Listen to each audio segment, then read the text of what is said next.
Alright, guys. I'm going to squeeze my hand putty here for my wrist while we talk about why we picked up Stewie2k.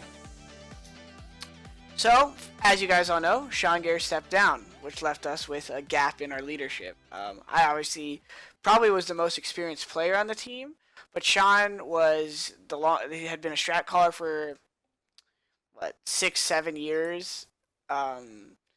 Watched more demos than anyone on the team, put in all that extra work, so left that big gap. So first things first, now we're thinking, if we don't find a strat caller, what strat caller can we pick up from the US, right? So I'm just taking a step back away from Stewie for a second, just to let you guys know what C9 is going through. First thing we were thinking of is Get Right. Get Right was going to replace Sean, and we were going to get a coach. Sean was going to coach, but if Sean didn't want to, we were still going to look for another coach and play with Get Right. But yeah, that's what we were going to do. Sean was going to coach, and we were going to have Get Right. So it was going to be pretty sick. That would have been nuts because we'd have had Get Right with the double lurk with me. We'd have had Shroud and Ryan just opening up rounds, and Sean would have done a good job there. Didn't happen. Through timing issues in various regions, it didn't happen. So then the next thing that happened is Sean was just saying, you know what, guys, I'm actually really burnt out. I'm undecided right now on what I want to do.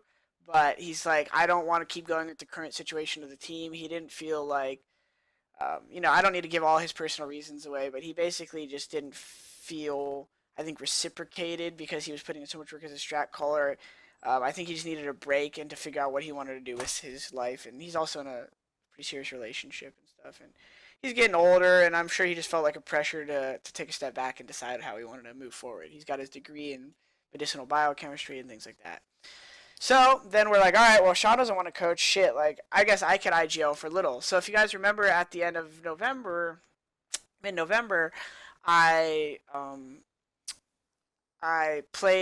we played with Swag at the RGN Cup, and at the iBuyPower Cup, I half called, like, kind of with Sean. Sean still did most of the heavy lifting in terms of, like, we still running Sean's ideas and Sean's strats, but I was just choosing to call looser. I was just calling defaults basically every round and then randomly throw in, like, a quick strat. But Sean was still helping control. Then RGN, I got to fully call, and we did the same thing. We had Swag play. I was just calling defaults. Swag was that double lurker, kind of like a get right player, and I was like, shit, I could actually do this. Even if get right wants to join, and Swag and we don't have a coach, we could still be pretty nuts because Get Right's experience, or if Swag could get unbanned. But he didn't get unbanned. So now we're left with no double lurk, right? So now you look around the country. If we really wanted to replicate what Swag or Get Right could do, who else in the country is that good of a lurk? Like, the only other person, like, you could think of is like a Hiko or a Nitro. Well, what did we do? We looked at Liquid's things. They have no buyouts or something. They couldn't, like, or the buyout was so insane. Or, like, I don't want to give away their personal contract info, but basically we couldn't pick up anyone from Liquid. The only person we could have picked up was FugLy, and I'll get back to that. We started trying out people, and we thought of Stewie during the summer, like, hey, this kid's gonna be pretty good. I wonder when he'll develop into that player. Obviously, a lot of you guys know him as like an erratic pugger. He's a young kid. But be careful judging young kids too harshly too soon. Everything I've seen from Stewie so far in practice has been a kid who's willing to learn, knows all the smokes that he needs to know. He comes in practice and asks if he's doing anything wrong. Never gives me any lip when I give him a critique. It's always like, I'm like, why did you peek that? Something like that. He'll give me an answer. It's never like a, what do you mean? Why did I do this? Or why did I could have got the kill. Like, Stewie never talks back, and obviously you guys would say that's obvious because he's grateful for the opportunity. But I could tell, like, he's obviously a competitive kid. Seems like he has good intentions. I'm giving him the benefit of the doubt. We're giving him a chance, right? So stepping back to the thought process. So we're either gonna get another lurker, or we're gonna get another entry fragger to step me. I'm already kind of like a lurker. I used to be an entry fragger, and Shroudy is kind of like a pseudo entry fragger, but he likes to go at a slower pace. So Stewie gives me a lot of good opinion. I didn't say he never talks. I meant he doesn't do like negative emotional stuff. He'll give me reasons and talk back if I ask him something, but I'm saying he doesn't like respond to like immaturely, like a lot of kids in the forums are saying, oh, he's immature. I don't know, he'll be on a pro team. So we wanted either an entry fragger or a lurker, or a strat caller that somehow could piece that together, like a really good strat caller. We even thought about Gob B at one point because I respect him as a leader. So we got down to this thought process of trying out players. So we scrimmed with different players, from Tarik to FugLy to Stewie and a couple other players from the scene.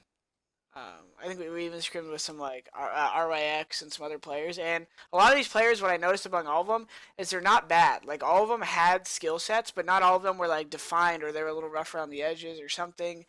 And I wanted that entry fragger, so like in that sense, RIX was actually someone who was like, okay, this is a decent option. He's actually like all these up and coming players, like all the veteran players that you'd say pick up from NA, we couldn't really pick up. Everyone had huge buyouts, so the closest we got to like any other like top NA current player was, I guess, Tarik.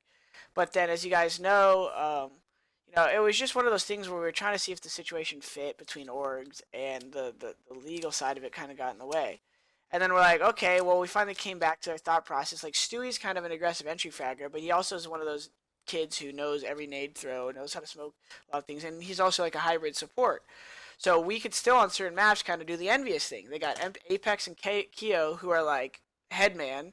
You got MBK and Happy, who are like playmakers and kind of like the pillars of on T side of like outside of the strat, kind of, and they have the grenades ready to throw and whatnot, and Keo's ready to throw nades, and Apex is just launching in. So I kind of see Stewie as like kind of like a Kiyoshima type guy, someone's ready to run out and die and stuff. So anyways, we were thinking about this, and I was like, okay, well, Stewie is someone who, like, obviously the community, like we talked about picking up Get Right, everyone's gonna give a shit picking up Stewie.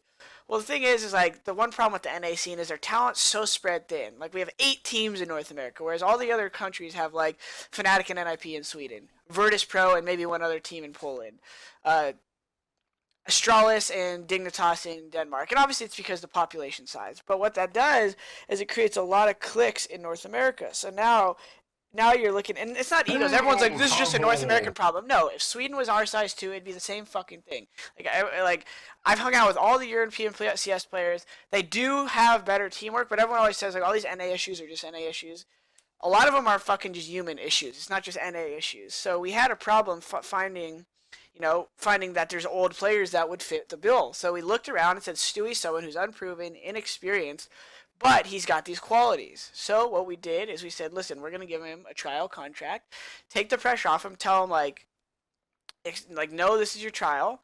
We're not going to cut you after the first LAN. We're not going to cut you after the first match. Like, none of that. We're going to give you a fair trial, and then we're gonna give it a chance. And so that's what we're doing right now with Stewie.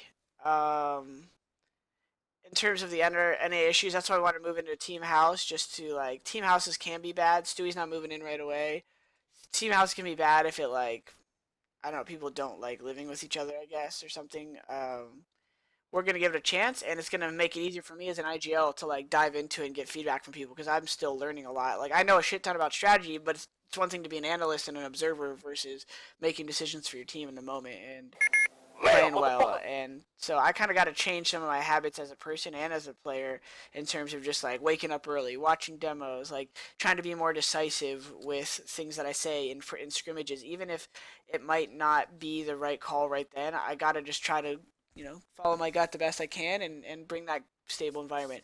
So that's pretty much why we picked up Stewie, guys. We picked him up because he fit the bill as a player with skill. We watch him in the scrims, and he's just as good as some of these other top players. He just doesn't have the decision making in him yet, but he has the foundation for it. Like he's already thinking on those lines. He just doesn't play against top players all the time, so he gets away with doing. It's the same thing as Shroud. When they pug all the time, he gets some of those pug habits. So we're gonna try to rip some of the pug habits away from Stewie and Shroud at the team house and see how it goes. If it doesn't work out, guys, it's not the end of the world. We brought Stewie, a new skilled player, into the scene in North America, and I'm sure he'll have a good career.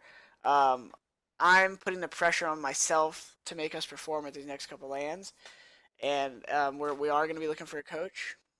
And I just want you guys to give Stewie a chance out there watching. I know people are like mad that he got this opportunity to join C9, but why be jealous? Why put that negative energy into the universe if he's truly not fit for the role? We'll find out. He's a good player. He's putting in work. He's inexperienced, so let's give him a chance to get some experience and bring a new player into the scene. it's been tough to match the European scene over the summer. As you saw, it's not about skill. When Cloud9 over the summer had like an agenda and we were on the same page and we carried that fire under our ass, we played well versus the Euro. So it's not just a skill thing. It's a game knowledge thing. It's a team infrastructure thing. How is your team set up? Are you maximizing everyone's abilities? And I think NA has kind of been spread thin in regards to the pick of the litter, of what to really create the best teams. And so we're in that phase where hopefully by the end of 2016 we either have some good results or are ready to um, compete with all these teams. Because like I don't think we deserve to say we're going to be a top 6 team in the world this year, but anything can happen halfway through the year. If this next 6 months we grind hard and our team comes together, we could beat those top teams. But to say we have the infrastructure of Envious, of Fnatic, of VP, and all that is wrong. So as you guys as fans, I don't want you to sit here like just shitting on us when we lose one match. If you want to, I don't mind. I'm used to it. I'm just saying if you truly, while you're supporting C9, give it a couple months, and if it doesn't work out, feel free to give me your opinions on Twitter, and I'll take it like a man.